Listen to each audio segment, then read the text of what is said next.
사랑해 주님 감사합니다. 우리가 어디에 있든지 지켜보아하시며 실패의 자리에서도 우리를 건지시며 함께 일하시는 그 하나님의 은혜를 경험할 수 있는 오늘 하루의 삶이 되게 도우시고 인도하여 주시옵소서. 오늘 이 시간 좀 주님 전에 나왔습니다. 우리의 발걸음들을 인도해 주시는 은혜 감사드리며 오늘도 기도하며 말씀으로 함께 은혜 나누며 주님께 나아갈 수 있는 복된 시간으로 인도하여 주시옵소서. 감사드리며 예수님 이름으로 기도드렸습니다. 아멘. 다 같이 사도신경 하시겠습니다. 전능하사 천지를 만드신 하나님 아버지를 내가 믿사오며 그 외아들 우리 주 예수 그리스도를 믿사오니 이는 성령으로 잉태하사 동정녀 마리아에게 나시고 본디오 빌라도에게 고난을 받으사 십자가에 못 박혀 죽으시고 장사한 지 사흘 만에 죽은 자 가운데서 다시 살아나시며 하늘에 오르사 전능하신 하나님 우편에 앉아 계시다가 저리로서 산자와 죽은 자를 심판하러 오시리라. 성령을 믿사오며 거룩한 공회와 성도가 서로 교통하는 것과 죄를 사하여 주시는 것과 몸이 다시 사는 것과 영원히 사는 것을 믿사옵나이다. 아멘. 오늘 말씀은 사사기 14장 10절에서 20절까지 말씀입니다. 사사기 14장 10절에서 20절까지 말씀. 제가 가진 성경 구약 387페이지입니다.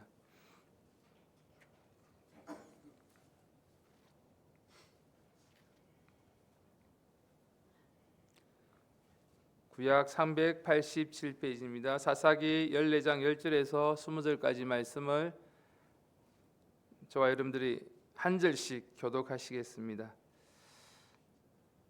제가 먼저 읽겠습니다. 삼손의 아비가 여자에게로 내려가매 삼손이 거기서 잔치를 배설하였으니 소녀는 이렇게 행하는 풍속이 있음이었더라. 우리가 삼손을 보고 30명을 데려다가 동물을 삼아 그와 함께 하지라. 삼손이 그들에게 이르되 이제 내가 너희에게 수수께끼를 하리니 잔치하는 7일 동안에 너희가 능히 그것을 풀어서 내게 고하면 내가 배옷 30벌과 겉옷 30벌을 너희에게 주리라. 그러나 그것을 능히 내게 고하지 못하면 너희가 내게 배옷 30벌과 겉옷 30벌을 줄지니라. 그들이 이르되 너는 수수께끼를 하여 우리에게 듣게 하라.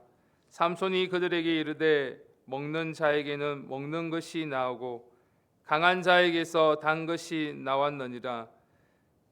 그들이 3일이 되도록 수수께끼를 풀지 못하였더라. 제7일에 이르러 그들이 삼손의 아내에게 이르되 너는 내 남편을 꾀어 그 수수께끼를 우리에게 알리게 하라. 그렇지 아니하면 너와 내 아비의 집을 불사르리라. 너희가 우리의 소유를 취하고자 하여 우리를 청하였느냐? 그렇지 아니하냐? 삼손의 아내가 그의 앞에서 울며 가로되 당신이 나를 미워할 뿐이요 사랑치 아니하는도다. 우리 민족에게 수수께끼를 말하고 그 뜻을 내게 풀어 이르지 아니하도다. 삼손이 그에게 대답하되 보라 내가 그것을 나의 부모에게도 풀어 고하지 아니하였거든 어찌 그대에게 풀어 이르리요 하였으나 7일 잔치할 동안에 그 아내가 앞에서 울며 강박함을 인하여 제7일에 그가 그 아내에게 수수께끼를 풀어 이르매 그 아내가 그것을 그 민족에게 고하였더라. 제7일 해지기 전에 성읍 사람들이 삼손에게 이르되 무엇이 꿀보다 달겠으며 무엇이 사자보다 강하겠느냐 한지라. 삼손이 그들에게 대답하되 너희가 내 암송아지로 밭갈지 아니하였다면 나의 수수께끼를 능히 풀지 못하리라 하니라. 여호와의 신이 삼손에게 크게 임하매 삼손이 아스골론에 내려가서 그곳 사람 30명을 쳐 죽이고 노력하여 수수께끼 푼 자들에게 옷을 주고 심히 노하여 아비 집으로 올라갔고, 다 같이 읽겠습니다. 삼손의 아내는 삼손의 친구 되었던 그 동무에게 준 바 되었더라. 아멘. 오늘 말씀은 우리가 함께 나눌 말씀은 사사기 14장, 특히 오늘 삼손의 결혼식 이야기입니다. 우리가 같이 본문을 읽었습니다. 이 본문을 읽다 보면 마음이 참 불편해집니다. 사사의 부르심을 받은 이 사람이 이방 여인과 결혼하고 그 결혼을 배신과 분노 속에서 철저히 무너지는 모습을 오늘 말씀을 통해 보았습니다. 우리는 흔히 이렇게 생각합니다. 이 정도면 하나님이 등을 돌리시지 않을까라고 또 생각할 수 있지만, 그러나 성경은 놀랍게도 이 이야기를 삼손의 실패담으로 끝내지 않으시고 오히려 이 실패의 자리에서 하나님의 영이 임하셨다고 기록합니다. 19절 말씀 다 같이 함께 보겠습니다. 19절 말씀, 14장 19절 말씀 함께 읽겠습니다. 시작. 여호와의 신이 삼손에게 크게 임하심에 삼손이 아스글론에 내려가서 그곳 사람 30명을 쳐 죽이고 노략하여 수수께끼 푼 자들에게 옷을 주고 심히 노하여 아비 집으로 올라갔고. 아멘.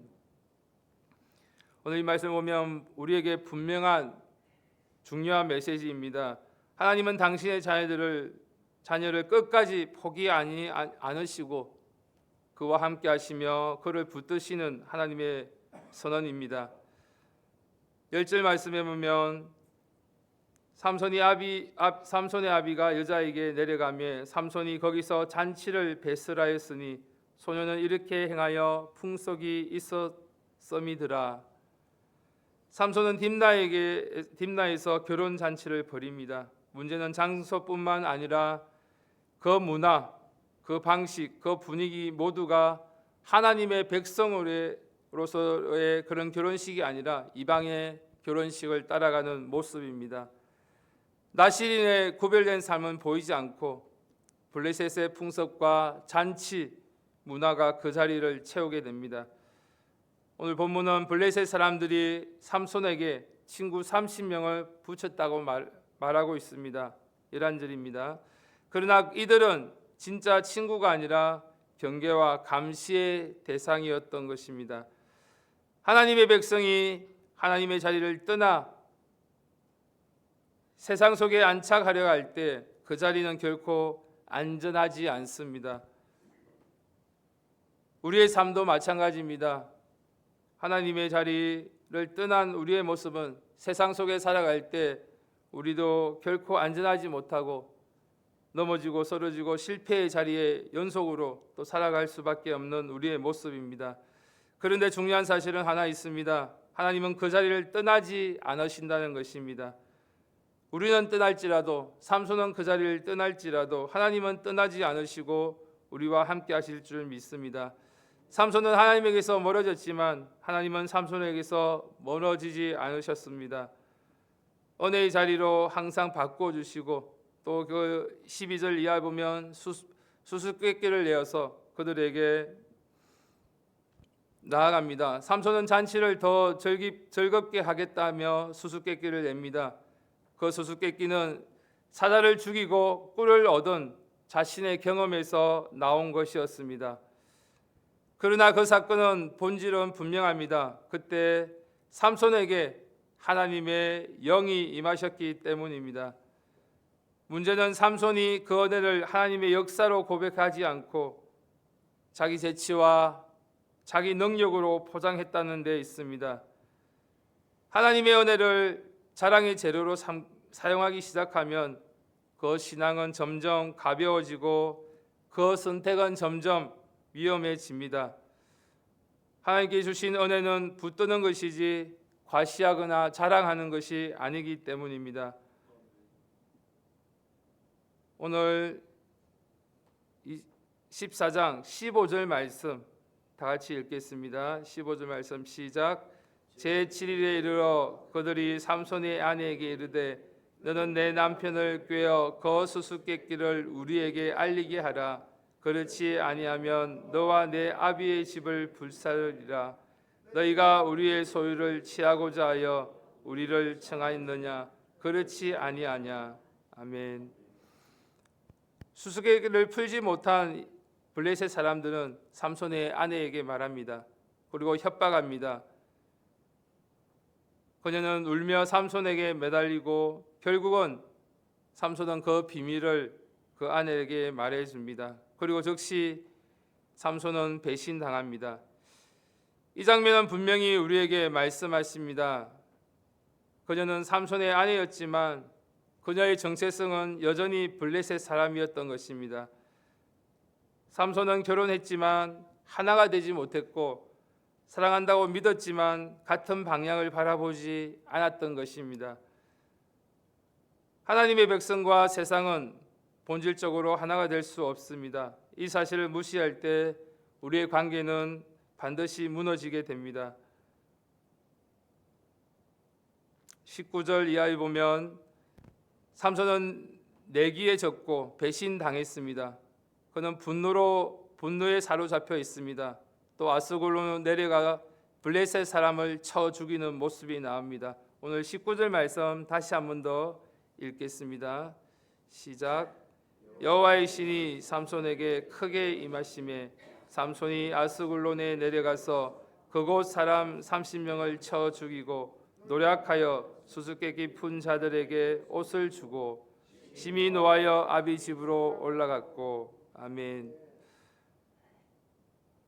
이 행동은 거룩한 사명에서 나온 것이 아닙니다. 개인적인 분노이며 자존심이며 책임 회피의 결과였던 것입니다. 오늘 성경은 이 장면에서 다시 한번 말씀하고 있습니다. 여호와의 영이 삼손에게 임하셨다. 오늘 이 본문에서 우리는 질문하게 됩니다. 왜 하나님은 이런 사람을 사용하시는가? 성경은 대답을 분명히 합니다. 하나님은 완성된 사람을 통해서 역사하시는 것이 아니라 연약한 사람을 통해서 당신의 신실하심을 드러내시며 사용하시는 분이십니다. 오늘도 하나님께서 이 실패한 이 삼손에게 또 하나님의 영을 부으시고 또 이 끝까지 붙드시는 이 모습을 통해서 오늘 우리의 삶 속에서도 또 쓰러지고 넘어지는 실패하는 자리에 있을지라도 또 하나님께 나와서 기도함으로 하나님의 붙들림 받는 오늘 하루의 삶이 되기를 간절히 바랍니다. 삼손의 결혼은 완전히 끝났습니다. 배신과 분노와 파탄과 인간적으로 보면 돌이킬 수 없는 실패의 모습입니다. 그러나 이 사건은 삼손과 블레셋의 본격적인 원수가 되었고 또 이스라엘을 구원을 향한 하나님의 역사의 움직임이 시작되었던 것입니다. 삼손은 자기 뜻대로 살았지만 하나님은 그 모든 선택 위에서 당신의 뜻을 이루고 계셨습니다. 이것이 하나님의 주권이며 하나님의 은혜인 줄 믿습니다. 로마서 8장 28절 말씀을 다 같이 함께 읽겠습니다. 로마서 8장 28절 말씀입니다. 신약 250페이지입니다. 로마서 8장 28절 말씀입니다.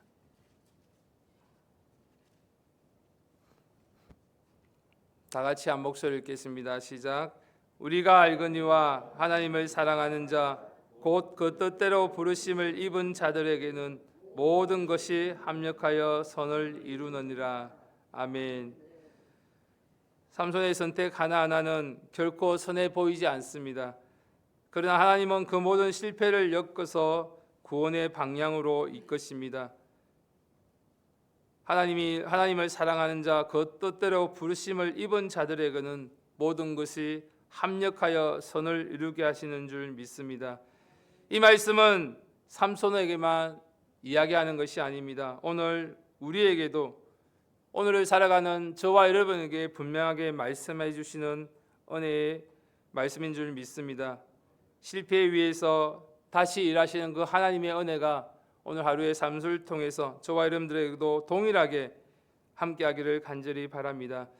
사사기 14장은 삼손의 무너짐을 기록하고 있지만 동시에 하나님의 포기하지 않으시고 끝까지 붙드시는 그 은혜 또한 우리가 깨닫게 됩니다. 삼손은 부족했고 미숙했고 자주 넘어졌습니다. 그러나 하나님은 그를 버리지 않으셨고 그를 통해 약속을 이어가셨습니다. 오늘 이 새벽에 혹시 자신의 실패가 너무 커 보여 또 하나님 앞에서 고개 들기 어려운 분은 계시지 않습니까? 오늘 이 말씀을 기억하시고 하나님의 영은 넘어지는 순간에도 또 역사하시고 멈추지 않으시고 또 우리를 일으켜 주실 줄 믿습니다.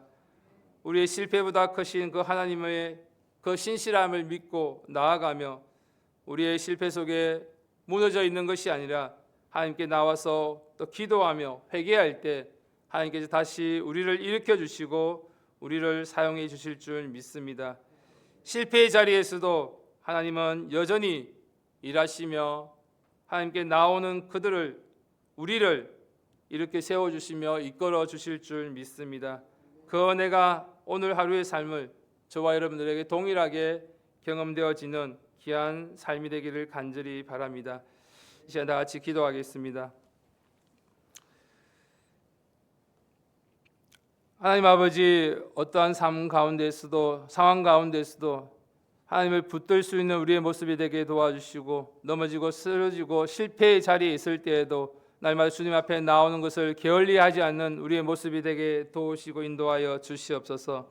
이 시간 각자의 모습을 돌아보시고 실패의 가운데 붙드시는 하나님의 은혜를 경험하며 또 붙들 수 있는 오늘 하루의 삶이 될 수 있도록 도와달라고 기도하시고 또 태국 선교를 위해서 기도하겠습니다. 정말 하나님의 인도함을 받는 귀한 선교가 되게 도와주시고 또 오고 가는 모든 길도 안전을 지켜주셔서 주님의 은혜 가운데 거할 수 있는 귀한 선교 될 수 있도록 도와달라고 이 시간 주여 삼청하시고 간절히 기도드리겠습니다.